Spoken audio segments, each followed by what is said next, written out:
Hi, my name is Sapna Chopra. I'm a psychologist and counselor educator at California State University, Fullerton. I am also a mom of a 14-year-old son and 10-year-old daughter. And racially, ethnically, I identify as South Asian. I grew up in a predominantly white neighborhood raised by immigrant parents from India. The letter today came to EmbraceRace from Sahana in Virginia. So, dear EmbraceRace, how do I protect my daughter when racism against our religion, Islam, is so institutionalized? For example, in school, she's had to endure annual commemorations of 9/11 in which terrorism is equated with Islam. My daughter is suffering, but I don't trust school administrators or mental health professionals enough to ask for their help. What can I do? So first, I want to say thank you for raising this important question. And in your question, I hear the hurt that's there, the hurt that comes from living in this climate of Islamophobia and of hate. And I also hear your worry and your fears for your daughter and wanting to protect her. So in response to your question, I'd like to offer two sort of broad suggestions. The first set of suggestions are around how can you help your child develop a healthy sense of identity and sense of pride in who they are. And the second set of suggestions are around how you can empower your child and empower yourself.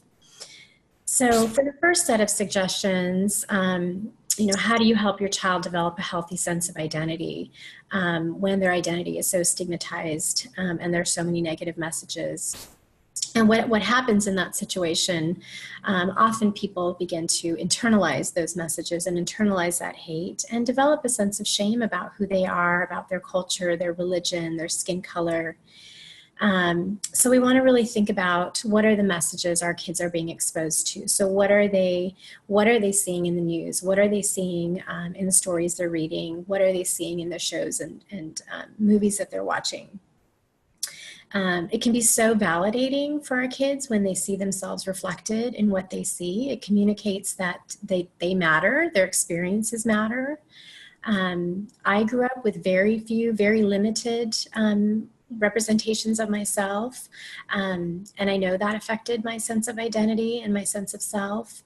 I look at my 10-year-old and I see this joy that she has and how she just like really lights up when she reads storybooks that have kids with names like her and kids who look like her, and when she sees kids on TV that look like her. So you want to think about getting dolls that look like your child, finding storybooks that have characters who look like your child, who have names like your child, who are celebrating Eid, are celebrating your traditions, and even books that just show kids doing ordinary things that your child can relate to. In addition to that, you want to think about, being really intentional about teaching positive messages about Islam. So teaching positive messages that, our faith is about peace and it's about charity and kindness and prayer and love for your family, love for your community.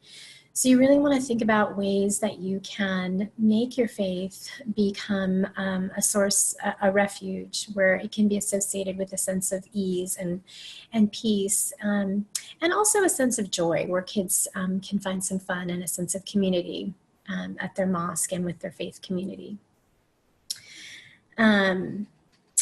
The second set of suggestions are around finding ways to empower yourself and empower your child. So we want more than just, how can I help my child survive racism? We also want, how can I help them survive and how can I help them thrive? How can I help my child feel empowered to feel that they have a voice, that they can make a difference?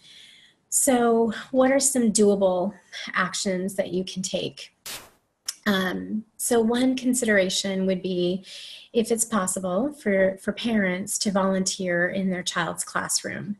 The rationale behind this is the contact hypothesis, which is well supported by research in psychology. It's this idea that when people have contact with people from different cultures, that helps to reduce prejudice. So when, and I know that not all parents can volunteer in the classroom. If you are able to with a sports team or other groups that your kids are involved in, it gives kids an example of, here is this real firsthand experience with a Muslim person, and it's nothing like the stereotypes that I've been exposed to. So it helps to reduce those, the prejudice that's out there. In addition, considering ways that you might empower your child to take action. There was actually the study that just came out in the Child Development Journal that found that they looked at over 900 kids, and they found that the teenagers who volunteered and were involved in activism as teenagers, that in adulthood they had higher incomes, they went further in their education, they also had positive health benefits with volunteering and mental health benefits. So you want to think about, ways that you can encourage your child to volunteer in their community, ways that they can get engaged, participate in marches, writing letters, calling their representatives, ways that they can speak up and find their voice, ways that they can, write letters to the editor of a local newspaper, just ways to get engaged and to find their voice. So to sum up, I want to thank you for listening. I want to wish all of you well who are watching, wish all of your families well. My name is Sapna Chopra, and I embrace race.